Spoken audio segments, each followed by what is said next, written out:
ప్రభునందు మీ తల్లిదండ్రులకు విధేయులై ఉండి. ఎఫెసీ 6:1. నా తల్లి గర్భమందు నన్ను నిర్మించిన వాడవు నీవే. కీర్తనలు 139:13. నీ బాల్యదినమందే నీ సృష్టికర్తను స్మరణకు తెచ్చుకొనుము. ప్రసంగి 12:2. యేసు రక్తము ప్రతి పాపము నుండి మనలను పవిత్రులుగా చేయును. 1 యోహాను 1:7.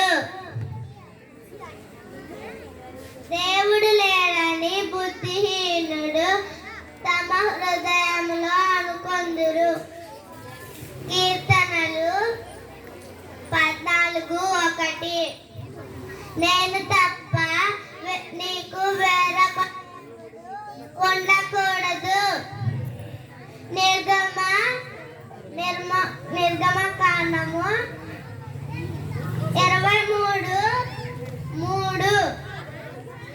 నిజమైన స్నేహితుడు విడువక ప్రేమించును. సామెతలు 17:17. చెడ్డ మాటలు పలుకకుండా నీ నాలుకను, కపటమైన మాటలు పలుకకుండా నీ పెదవులను కాచుకొనుము. కీర్తనలు